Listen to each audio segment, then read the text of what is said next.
this year is the first year that I have ever had the experience of employees quoting passages of our own employment contract back at me. So the cynic would say, oh, well, they should be checking the contracts themselves. Well, we've got brain rot. No one's checking their contracts. You know, you're meant to be looking for, but no one ever did anyway. But they're not written in English. That's the problem. Right. And no one's admitting that they're not reading the contracts. Yes. So it's like this, but I think the fact that you're able to see that is the truth of the matter as the employer who for the first time ever is getting people quoting your own contract back at you. I mean, I'm learning things about our contract that I didn't know about.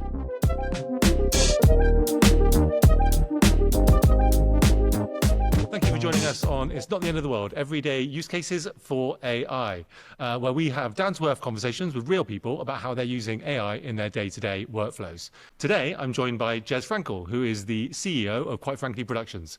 He has been working in this video space for the best part of 20 years. True. He was a business journalist working at the BBC before then and has plenty of experience seeing various different technologies transform the landscape. He runs Quite Frankly Productions, which is a small video production company that creates corporate content and various different types of video animation for brands and businesses of all sizes. Jez, thank you for joining me on the show. Absolute pleasure, Bobby. Absolute pleasure. All right, so tell me, how would you describe your use? Are you a power user or somebody that uses it once a week? I mean, I'm using ChatGPT 5 every day now, and I guess I'm using it probably the way I was using Google. And so for me at the moment, it's still like a very sophisticated search engine. Okay, interesting. You know what, before we even get into that specific, right, I want to just ask you a little bit about what you do on your day-to-day. Right. So this podcast is aimed at everybody. Right. And we are having guests on from across industries, from an electrician to a lawyer. Right. And everything in between. Now, you obviously run a video production company. I do. But what does that mean? What does it look like on your day-to-day basis? Well, there are 3 production companies in the Quite Frankly group of companies, and I'm the founder of all of them, I guess. One's in London, one's in New York, one's in Bangalore. My day-to-day is anything and everything from meeting with clients, searching for new business opportunities, dealing with staff issues, and generally kind of being sort of, for want of a better phrase, the front man of the band. So that's my day-to-day role. Okay, so you're using ChatGPT. Yes. How's that showing up in your at work? I mean, you said you're using it kind of instead of Google, but I'm curious to hear how it's showing up in your day job. Well, I'm not using. I sort of, I haven't sort of fully adopted ChatGPT as my sort of go-to safety blanket, whether it's sort of checking emails or contracts or scripts. I mean, that's sort of beyond. I've sort of gone beyond that, really. But I am using it as a more sophisticated search engine than Google, for example. And it just struck me that Google is so sort of deeply enmeshed in my entire online ecosystem, but actually it's little more than an advertising billboard. Now, I could be completely wrong here, but when I search something with ChatGPT, I feel almost like the sources are more broad that I get. And in an increasingly kind of cynical and polarized world, it's that sort of sense of multiple sources that I like now. And it's taken me a long time to get there. I mean, you've been encouraging me to sort of experiment with different AI tools and platforms for a long time now. I was very late. I feel late to the party. In terms of sort of my take-up of ChatGPT 5 rather. But I use it every day. Yeah, I don't know that you're late to the party necessarily. I think the party started a while ago. Yeah. And I think everybody's coming. I feel like you're sort of just in the middle of the herd, maybe. Well, maybe. Let me cut across. I mean, I do wonder what, quite frankly, would have looked like if you were not a part of it, because you have very much led AI in our business. And I can't think of any of our other 20 colleagues around the world who have embraced AI with such sort of enthusiasm and skepticism at the same time. Now, if you weren't working at Quite Frankly, and no one had said this is something that we all need to understand, we all need to embrace for better or for worse, I'd be interested to know where we would be as a business as far as AI is concerned, because, some of the voices that I'm surrounded by are still very sort of skeptical and cynical about AI and its uses. Yeah. Well, I'm glad you recognise that I have some skepticism as well as optimism or an inherent curiosity about the technology, because I do think it's important to be skeptical. Yes. And I do think that anybody that seems to know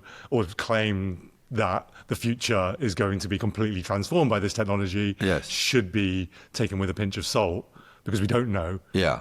But yeah, there are some very serious people saying that this is going to be a huge shift. And if we don't listen to those people and just make plans, then we might have egg on our face. And I personally, and I think what I advocated, quite frankly, and I think you agreed with this, which I appreciate, was just that because no one knows how it works, the only thing you can do is start using it and seeing what then happens once you start to understand the nuances of this quite weird technology. Yes, and also, but the fact that, from the time where you and I first started sort of looking, or you encouraged me to look at AI, to where we are now, which is, say, 15 months later or 18 months later, it's evolved into such a sort of, it's constantly evolving at such a speed that almost sort of no one can keep up with it. And that's not my words. It's sort of an event that I was at last week in Warsaw, where, a former creative director from Havas, CCO at Google, big corporate creative individual, talking about sort of AI and the kind of sense of confusion and wonder that we're all experiencing at the moment with all of these tools. Yet the second we think that we've got our heads around something, it's evolved into another iteration. And not that we're all back at square one, but it feels to me like an enormous game of snakes and ladders, that as soon as we make progress, we're going down a snake, and then we're going up a ladder, and then back down a snake. So, what does this mean for us? What does it mean for me? It just means that I am using AI tools more and more in my day-to-day life. At the same time, I'm not as apocalyptic about AI as I potentially would have been, say, a year ago, I think. And I think that part of that comes from using it. We had Luke, our motion designer, on the podcast an episode or two ago, and he was saying, the more I use it, the less afraid I am that this is going to take my job. Yeah. And it's not that he's not being somewhat circumspect about the reality of what this tool is doing as it evolves and where it's going. But it does become quite obvious when you start using it that, this is neither the second coming of some digital god that is going to do everything for me, but it's also quite useful in a certain type of way. It's not rubbish. And but I need to learn how to interact with it in order to get results that are worthwhile. Yeah, I mean, I'm struggling to find. I like to find parallels, linguistic parallels in life, and I'm struggling to find a parallel with it. Is this to kind of what we do as the Magimix was to chefs, or the Japanese knife was to chefs? I mean, obviously, a tool is only ever as good as the person who's operating it. Yet at the same time, I mean, the guy who gave the presentation that I saw last week was absolutely saying the opposite, that huge swathes of traditionally white collar and creative job functions will go. Now they'll evolve into something else, but they will go. Yeah, and that's a very intimidating thought. And I just want to kind of pull back from that a little bit, because I want to speak. The audience that we're trying to speak to in this podcast are just people that have. Maybe they've played with it a little bit, or they haven't played with it at all, and they're kind of picking it up. And I don't want that intimidating kind of prophecy to be hanging over their head. You're right. The Snakes and Ladders board is extremely intimidating when you just start using it, and then a new tool comes out, and oh god, what's the point? And maybe I should just throw up my hands and just say, be done with this technology. I'm going out to with my pitchfork outside OpenAI. I'm going to bring them down because we can't be having this anymore. But the actual reality is this tool is here right now and it's quite useful. So the question I have for you right now is, how are you finding it useful in your day-to-day workflows? Well, just to pick up on something you just said, I mean, I will answer that question, but this is how we feel in October 2025. Let's do this again in October 2026 and October 2027 and see how we feel about things then, such as the speed of evolution. I mean, I am using ChatGPT 5 as a research tool, fundamentally, it is the equivalent of a library catalog, a library card. Metacrawler was the first search engine I used. Then I used sort of Yahoo, I think, to search, then Google. And I'm still using it as a research tool, which most people, or certainly my Instagram feed, would say is about level 1 AI usage. My kids I have teenage kids. My kids chastise me for using ChatGPT 5 as a search engine. They're very sort of switched on to the kind of the environmental consequences, or the server loads that AI searches are versus traditional searches. I have no idea whether that's the case or not. My kids' playground slur is that something is a bit AI, i.e., it's not real, it's fake. I'm quite sort of amused by that generation's perspective on AI, whether they're right or wrong. Interestingly, again, thinking about the size and scale of some of these AI companies, they're now so huge that in some shape or form they're too big to fail, which I think is also some truth. I did, I put some sort of slightly tongue-in-cheek post on LinkedIn about a year ago saying I thought I'd be able to see my career out and never have to deal with AI, which I was only sort of half joking about.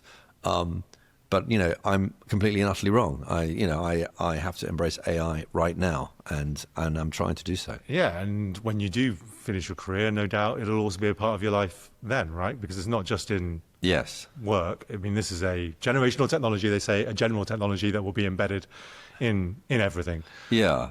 However, we are Yes. straying into the existential realm of this conversation. And Apologies, I can't help myself. To the practical, but I do agree with you. It would be interested in 26 and they'll be interested in 2027. Yeah. But something I notice when people start talking about AI is they very quickly start speculating about what does this mean?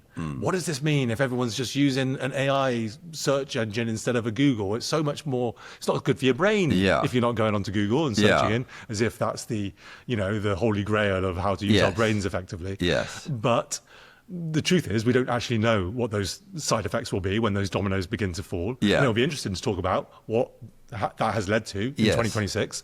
But right now, it's actually pretty shit.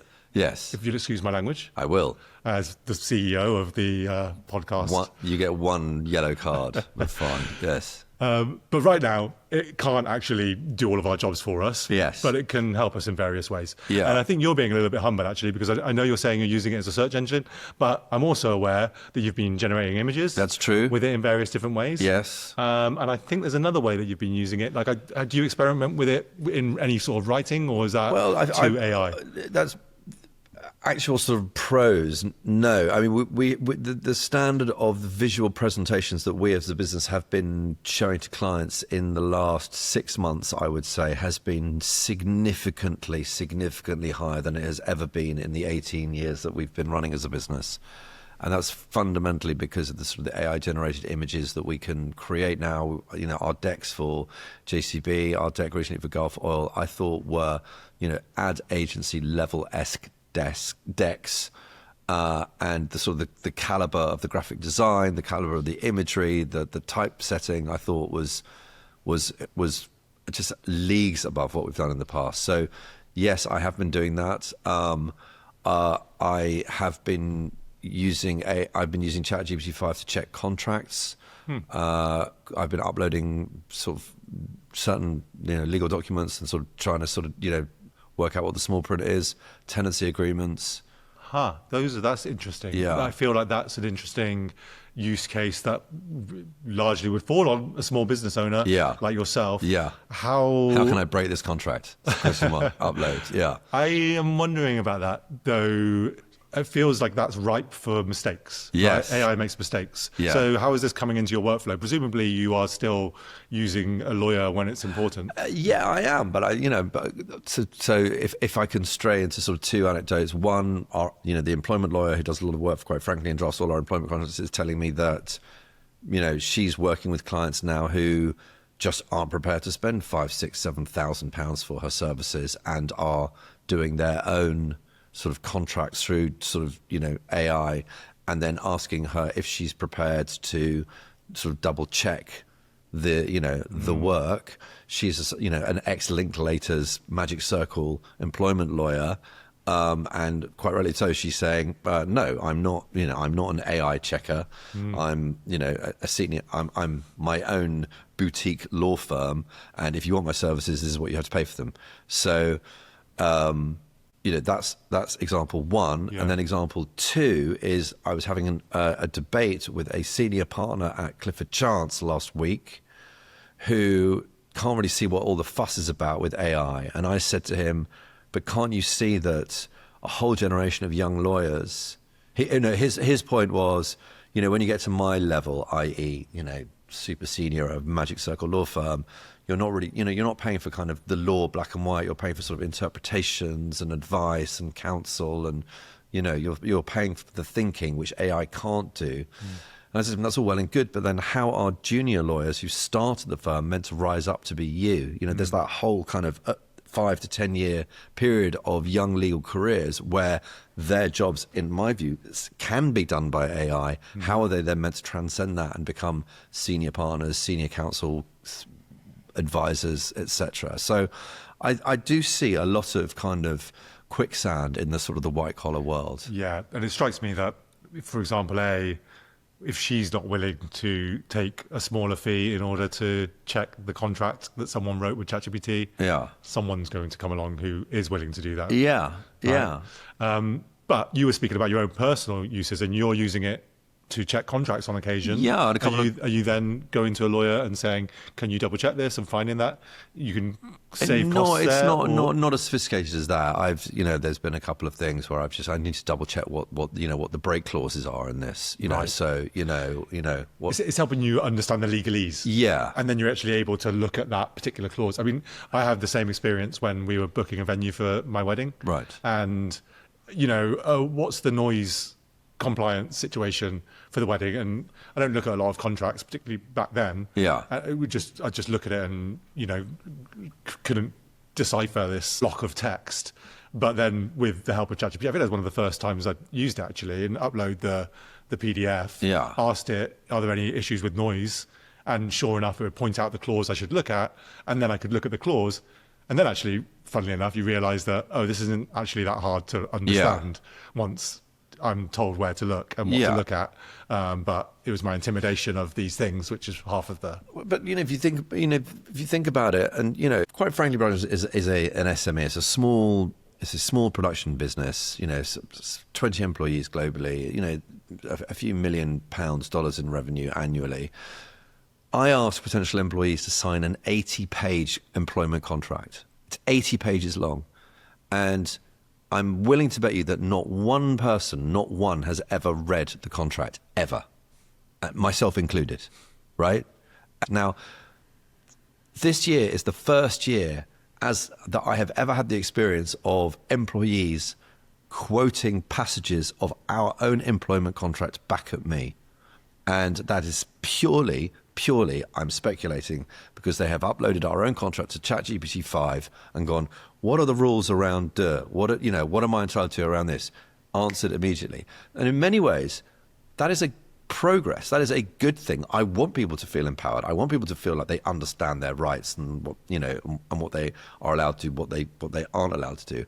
But it is absolutely the first time that's happened. So that's an example, I think, of how I'm not using it, but I think my ecosystem is using. No, I think that's an amazing insight. Like, it's really incredible, because something that just annoys me. So the cynic would say, "Oh, well, they should be checking the contracts themselves." Well, we've got brain rot. No one's checking their contracts. You're meant to be looking for, but no one ever did anyway. But they're not written in English. That's the problem. Right. I mean, and I'm not saying they're written in Mandarin or Cantonese or Walloon, right? It's legalese. But they are written in legalese, and no one understands it. Totally. No one. And I just think that's an amazing kind of, that it's empowering people to have more say, more control over their, what they're actually getting themselves into. Which in is situations. a terrible state of affairs for someone like me. Too much empowerment can be a terrible thing, but Right. but it is the reality of this of the world we live in now. Right, and no one's admitting that they're not reading the contracts. Yes. So it's like this, but I think the fact that you're able to see that is the truth of the matter, as the employer who for the first time ever is getting people quoting your own contract back at you. I mean, I'm learning things about our contract that I didn't know about, Yeah. So I it's a fairly mundane, standard employment contract. But I think that's quite an interesting phenomenon, and that's only happened since people started to kind of noodle around on, with AI and LLMs. Fantastic. All right. Well, listen, we're going to segue now into the more structured part of the podcast. Jesus. Okay, This is one of our fans' favorite segments. Okay. It's called Quick Tips, the part of the podcast where you give your quick tips. So, the first tip is for a beginner, someone who's never used an LLM before, who is very skeptical, not really sure how to use it, what do they do first, or maybe they've been using it for a week, but they're kind of, just trying to get to grips with it. What's your tip that you give to that person? What do you say? Picturing my wife in my head here, and I suppose I need to choose my words carefully, because she would probably still ask me, how do you access ChatGPT 5? I mean, she'd be like, is it a website? Is it an app? What is it? So. Okay, so I'm gonna paint a picture. Yes. So your wife she started using it. Yes. She's been to the chat box. She's said something like, IKEA tables. Yes. For my living room. Yes. And it's come back. She would never say that, but go on. Yeah. And it's come back with something crap. Yes. And she's gone, I tried it just as crap. Yeah. That'd be it. That would be the end of it. Right. What do you say next? I said, you've got to got to persevere. You've got to sort of, and this is something that I learned from you, is that kind of the sort of the nuancing of the follow-up question. I know it's prompting, I know, but and how you prompt, but I was very, I have learned, and I would impart, that it's not just about the question, it's about the follow-up question, how you refine and tune and express yourself. And that I really see that with kind of, image prompting. Especially with ChatGPT 5, which probably isn't the best thing for sort of image generation, but trying to sort of create some images last week for a presentation I was doing about, quite frankly, to a group of other producers. I was using ChatGPT 5 to sort of to create the prompts, and I probably sound like I'm speaking the absolute obvious here, but that was quite new to me, in that the construct of the language that was being put into the prompting box was far more important than the actual kind of image itself, if that makes any sense at all. Yeah, I think so. There is an art form to the prompting, is what I would say. Yeah, I think you've given two tips there. Right. So your first one is just iterate, have a long conversation with the thing, keep feeding back to it and getting it and it will learn and it will become more tailored to your specific need in the situation. Yes. The second part is pay attention to how you prompt and notice the difference of the quality of what you get back. Yes. And you started drifting into image generation, yes, which is a whole other art form. Yeah. But it's making me think of, now to pontificate, excuse me, and talk about where we think this is going. It does make me think that really learning how to prompt and what happens when you prompt it a certain type of way and what you get back from it is going to be the important skill of the next decade, perhaps, as we more and more, I just feel like our user interface is going to be some version of prompting, whether that's prompting with your voice, prompting with text, you name it, prompting with images. Listen, I totally agree. And, as every summer holidays, we get sort of, young people coming to do work experience, quite frankly. And, we get far too many requests than we can possibly accommodate. And sort of at the end of, the work experience week or day or 2 days or whatever it is, usually there's a kind of a sort of slightly timid 16 or 17-year-old standing at the end of my desk and just wants to ask me for some sort of career advice. I have never at any point in my career felt less qualified to advise a young person with sincerity about what choices they should make as far as their A-levels or their degree, or, as far as sort of getting a foot in the door or a rung on the, what I mean? I sort of feel, I feel that our world will be, significantly different when this cohort sort of gets to the point of making career choices. We're not going to go to, catastrophizing about the future.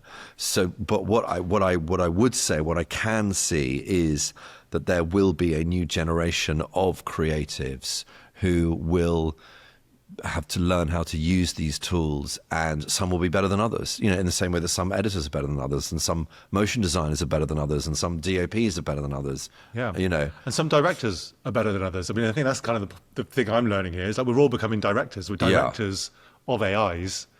and how you communicate with that AI is how you get the results that you're looking for. Essentially, I think, it's not reinventing the wheel here. I mean, I think it's my sort of fairly sort of layman's observation about these things, and whether I'll still be working at that point, I don't know. But it does seem to me that this mastery is not the right word, because there is no mastery of these things. It is, familiarity and comfort with these tools that will breed the next generation of creatives. I think that's a good tip in itself. Just get familiar with this new tool that has landed. Yeah. Because it's nuanced. Yeah. It's not scary. It's not the end of the world. Yeah. But it is a nuanced thing that requires some precise exploration and interaction with. Yeah. And I'd be really fascinated to see, like, when is the first fully AI-generated feature film going to hit the cinema? I mean, hit the cinemas, hit the screen and be a commercial success, i.e., will generate enough revenue for the people involved in said project to make it worthwhile to be commissioned to do another one. That to me will be, and will the audience care? That's something that I'm sort of, pondering in my mind. That watershed moment, that kind of mainstream moment, adoption, no longer caring. Yeah, because we're seeing it already in commercials. Even though the writer's strike, 18 months ago or 2 years ago, it was seems to have been a catastrophic waste of everybody's time and money, and as far as I can see, an utter failure to achieve the ends that it was aiming to.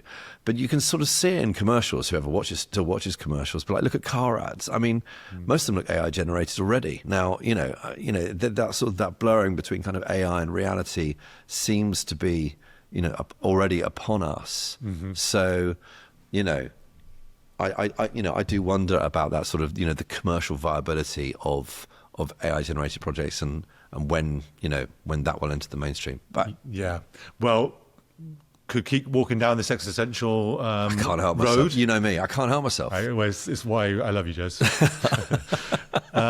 Okay. Existential is my middle name. Your own personal superpower / a hack that you've found works for you, or just some.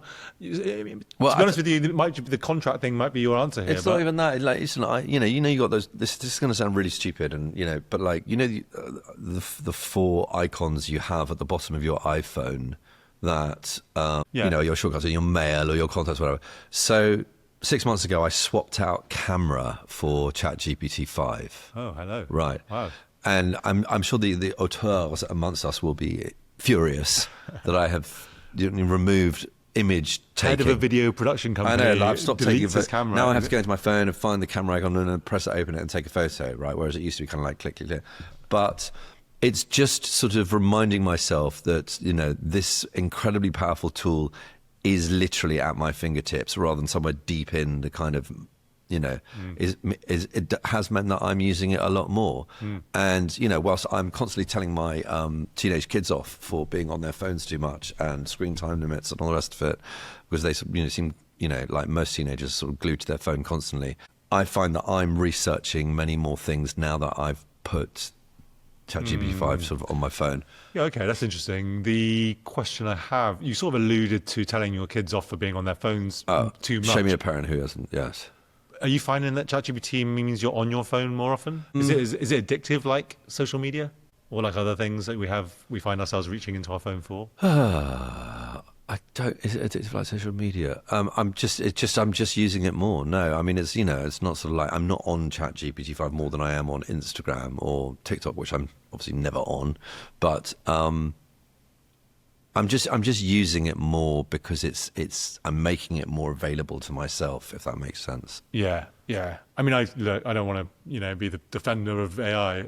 You are the defender of AI, Bobby. But I do I sometimes, respond to this notion that it's going to make us more addicted to our phones. Yeah. To me, I find it has a very clear utility function. Right. Unlike social media, which is sometimes I just go on there mindlessly to scroll Yes. without even realizing why I've opened up that app. Yeah. And then I wonder why I'm in here at all. And then before I know it, I'm enraged by something and I have to put it down again. Yeah. Whereas I'm going into ChatGPT not to get some sort of dopamine hit.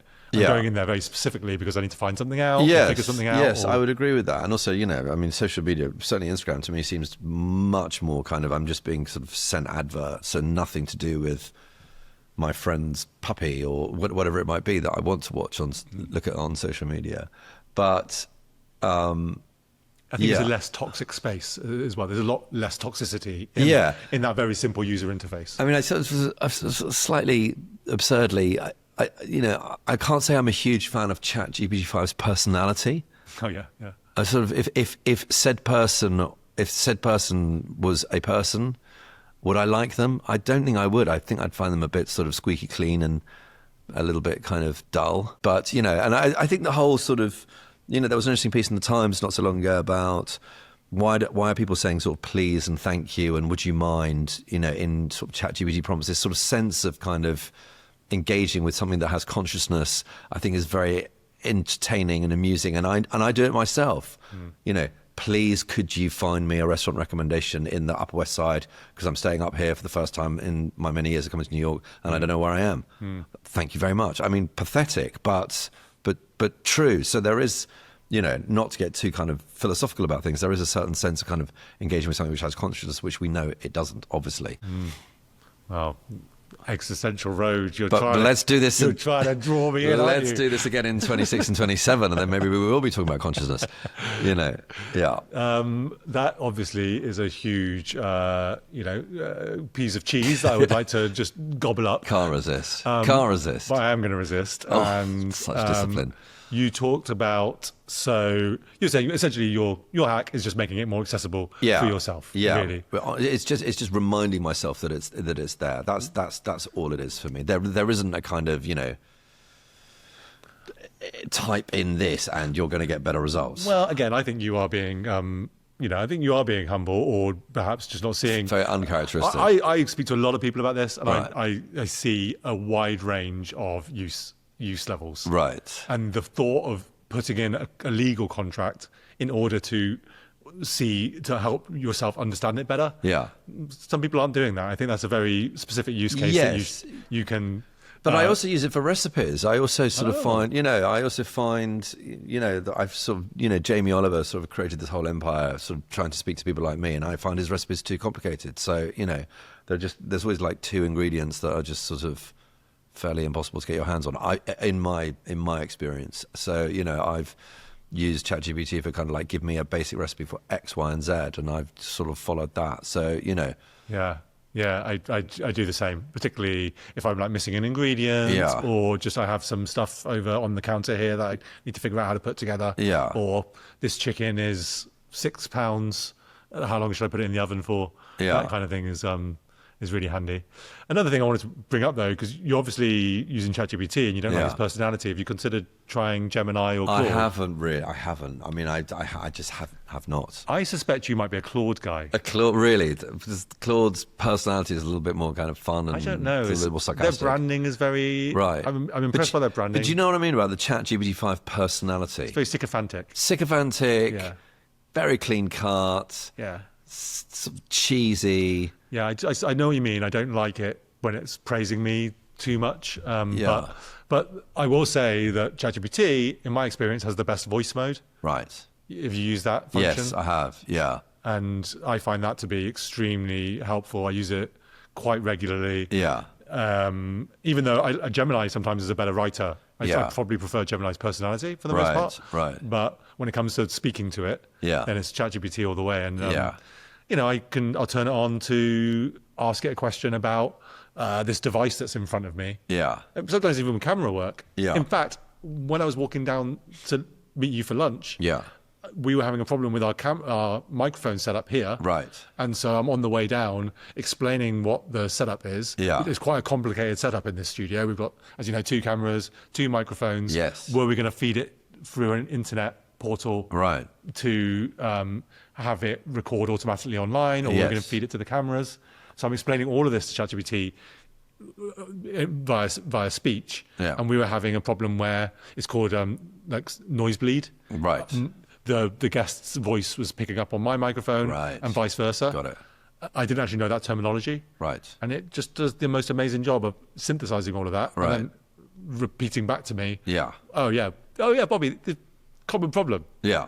Let me tell you what that problem is. I'll Yeah. tell you what the answer is, and you can use that to Right. think it through. Right. I mean, I find that to be one of the most amazing features of the whole Yes. thing. I don't know how much you're using. I mean, I'm using it at a barbecue at an Airbnb. I don't know how to turn it on, and there are instructions, and the instructions are kind of withered. Yeah. Because of the outdoor weather, and I turn on advanced voice mode, point it at the instructions, and it is able to fill in the withered bits. I was in southern Germany with some, I was at this sort of health clinic with some friends, and I was sort of we went one day, we had an afternoon to go, so we went to sort of a monastery in southern Germany, and everything's in sort of heavy, sort of gothic, sort of engravings, and I'm sort of scanning these engravings with AI and getting like perfect English translations. I mean, that's beyond anything that I've ever done before. And, translating sort of Latin passages, and it sort of made the experience, the kind of interactivity experience of sort of going to what traditionally I would have thought was quite a sort of boring kind of environment, actually sort of super fun and super engaging, and, allowed me to sort of think in different ways. And that was a brilliant use of it. Also, I drive quite a lot around the UK. In the UK, I'm sort of shuttling up and down the M4 quite a lot, so using the sort of the voice commands as I'm sort of driving along is definitely a way I'm sort of using AI more. Yeah, it's pretty wild, isn't it? That leap from Siri to like now. Yeah. Beyond the leap is so great. Well, Siri is so shit. I mean, it's so bad. Right. It's. But it promised to be exactly what we're getting now, I guess, isn't it? And but this is the thing. I mean, this is really the thing. Is just how little time we've been looking at these things. I mean, it might feel like a long time, 2 years, but it's nothing. Right. It's absolutely nothing. And if you think how things have evolved in such a short space of time, that's the bit that I sort of can't go over my head on. And as a sort of as a business owner, leader, I don't know, but the challenge is obviously going to be the business model, right? That is fundamentally going to be sort of the next generation, quite frankly, exists for X number of years more. Like, what is the model going to be, and how are we going to embed AI into what we do, and how are we? That's my 3 a.m. thought, if I'm being brutally honest to our listeners. yeah, I mean, I part of me thinks that it will embed itself in its own way. I've been advocating for people, quite frankly, to use it because I think it's useful to understand the nuances of prompting, as we talked about earlier in the podcast, because that at least gives you a step ahead of the game when everyone then starts using it. Once it becomes, the word or the email or whatever technology came before that became ubiquitous. Yeah. But it will at some point become ubiquitous. Yes. And then it will just be like the wallpaper or the furniture. And I know you're probably speaking more to what happens when it starts replacing, actual jobs. But I think before it does that, it'll just be that the editors are prompting Adobe Premiere instead of actually physically moving clips around. Sorry to cut across you. I'm not even sort of thinking about replacing jobs. I'm thinking about the speed with which people can do what they do, actually. And actually, even though our business has been around for 18 years, which feels like dog years in production land. You can multiply that by 7, and we've seen things like Final Cut Pro, which completely annihilated the Avid Edit Suite, and the Canon 5D, which completely annihilated the sort of Betacam cameras, and all these iterations of technology. This is like nothing else, and fundamentally what we sell is hours of labor operating certain machines, whether they're cameras or edit suites or or After Effects, wrapped up with our expertise and our wonderful personalities that clients buy into. Now, if you sort of shorten the time span with which we can do these things, then you're looking at your revenue being halved. Just to put two kind of not too fine a point on it. Now, your costs of living aren't halved at the same time. Quite the opposite. In fact, they're going up. So it's that kind of mathematical, how do we keep a profitable, healthy, fun place to work business when all of our jobs are going to be, we're going to be able to do them far, far quicker than we will have ever done before. Yeah, and that is the very definition of existential, Jez. Can't help myself. I can't help myself. So let's just bring it back to the fun, quick tip section of the podcast. Sorry. And the final one, the final tip is one surprisingly fun or unexpected use case. Well, the best use that I have experienced of AI by a country mile are the Van Gogh-inspired portraits of my dog Bonnie that Luke beautifully created last time I was here in New York. And I have shown these to my family, and everyone, with the exception of my wife, thinks they are absolutely hilarious. And, all of them, as I said, we need to sort of get these framed and put them up in the loo because they are, pure, complete and utter comedy. So that, for me, has been my, AI magic dust. And you've been doing that yourself, right? It's not Luke showed you how to do it, but you've been... Luke showed me how to do it, but then I kind of couldn't work out how to work mid-journey. So now I need a little mid-journey refresher. Right, but you've been doing it in ChatGPT, right? Yeah, but it's not as good as mid-journey. But sounds like somebody who does know a few things about these different tools. It's pictures of my dog in the style of French impressionist artists, I think, are a huge contribution to humanity and to progress moving forward. Well, that is a much lighter and more fun place to end the podcast. So, really? Can't we get back to the existential stuff? No, well, we'll do that another time, Jez, on It Is the End of the World, that podcast. Okay. All right. I'm looking forward to that one. Thank you for joining us on the show. Until next time, unless it really is the end of the world.